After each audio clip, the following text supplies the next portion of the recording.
यशवंतरावजी आम्हाला माफ करा। आपण आणलेल्या महाराष्ट्राच्या मंगल कलशाचं पावित्र्य आम्ही सांभाळू नाही शकलो। आज जवळ-जवळ 7 शेतकरी दिवसाला आत्महत्या करतायत, म्हणजे जवळ-जवळ 3000 शेतकरी वर्षाकाठी आत्महत्या करतायत। पण आपल्यासारखा त्यांचे डोळे पुसणारा संवेदनशील नेता महाराष्ट्राच्या मातीत आज शिल्लक राहिलेला नाही, याचं दुःख वाटतंय। यशवंतरावजी आम्हाला माफ करा। आम्ही आता गद्दारीला उठाव म्हणू लागलो, घरफोड्या करणाऱ्याला आम्ही चांगला दर्जा देऊ लागलो, त्याला नैतिकतेच्या चौकटीत बसवू लागलो। आम्ही पक्ष फोडणं, माणसं पळवणं याला आम्ही राजकारण म्हणू लागलो। यशवंतरावजी, तुमच्या विचारांचा महाराष्ट्र शिल्लक राहिलेला नाही, आम्हाला माफ करा, तो आम्ही सांभाळू शकलो नाही। आज भ्रष्टाचाऱ्यांचा गुणगौरव केला जातो, जो सर्वात जास्त भ्रष्टाचारी तो सर्वात मोठा कर्तबगार म्हणून गणला जातोय, त्याला शौर्याचं पारितोषिक मिळावं तसं सत्तेची स्थानं आम्ही द्यायला लागलो। यशवंतरावजी, हा तुमच्या विचाराचा महाराष्ट्र तर नक्कीच नाही आहे।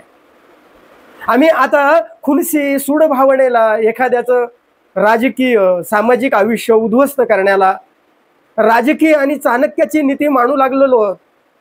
आम्ही आता रात्री बेरात्री कुणाच्याही पक्षाच्या घरात घुसून त्यांचा पक्ष फोडणं, त्यांना पळवणं, त्यांच्यावर सूड उगवणं हा आमचा आता नवा महाराष्ट्र आहे। माफ करा, तुम्ही जो महाराष्ट्राचा पाया घातला होता ना, तो शाहू फुले आंबेडकरी चळवळीचा जो विचारधारेचा जो पाया होता महाराष्ट्राचा, जी महाराष्ट्राच्या संत परंपरेचा त्याला वारसा होता, म्हणजे तुमचा आध्यात्मिक वारसा आम्ही सांभाळू शकलो नाही, तुमचा ऐतिहासिक वारसा सांभाळण्यास आम्ही पात्र ठरलो नाही, आणि तुमचा सामाजिक विचारधारेचा वारसा त्याच्या जवळही आम्ही जाऊन पोहोचलो नाही। माफ करा, आम्हाला बोलताना दुःख वाटतंय, पण हा नवा महाराष्ट्र गोळवलकरांचा, देवेंद्र फडणवीसांचा हा नवा महाराष्ट्र आहे। आता तो तुमच्या विचारांचा नाही। आणि त्यांना समर्थन करणाऱ्या ते अजित पवार, ज्यांनी त्या मूळ घराला फोडून स्वतःचा चौथा सुभा त्यांना देव म्हटलं आणि स्वतःचं स्वतंत्र अस्तित्व दाखवण्याकरता आम्ही ते सुद्धा नैतिक चौकटीमध्ये बसवलं हो। एकनाथ शिंदेंनी मूळ सेना पळवली, अजित पवारांनी मूळ राष्ट्रवादी पळवला, आम्ही आता त्याला सुद्धा नैतिक म्हणू लागलो, आम्ही त्याला राजकीय चाणक्य म्हणू लागलो, आणि ज्यांनी प्रोत्साहन दिलं त्याला आम्ही सर्वात मोठ्या सत्तेच्या सिंहासनावर बसवलं। आज गरीब भिकेला लागलाय, बेरोजगार उपाशीपोटी जगतोय, शिक्षणाची वाताहत झाली आहे।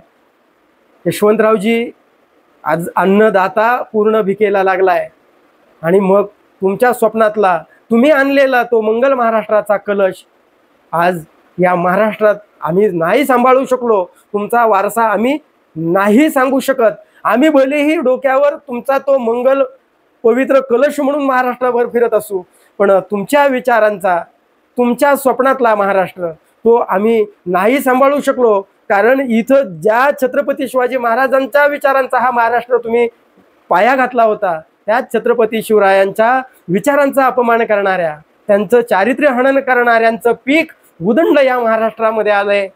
यशवंतरावजी, माफ करा, तुमचा महाराष्ट्र, तुम्ही आणलेला तो महाराष्ट्राचा मंगल कलश आम्ही नाही सांभाळू शकलो। यशवंतरावजी, आम्हाला माफ करा। हा नवा महाराष्ट्र, हा गोळवलकर देवेंद्रचा नवा महाराष्ट्र आहे, हा शाहू फुले आंबेडकरी विचारधारेचा, छत्रपती शिवरायांच्या विचारांचा अथवा तुमच्या स्वप्नातला हा महाराष्ट्र नाही।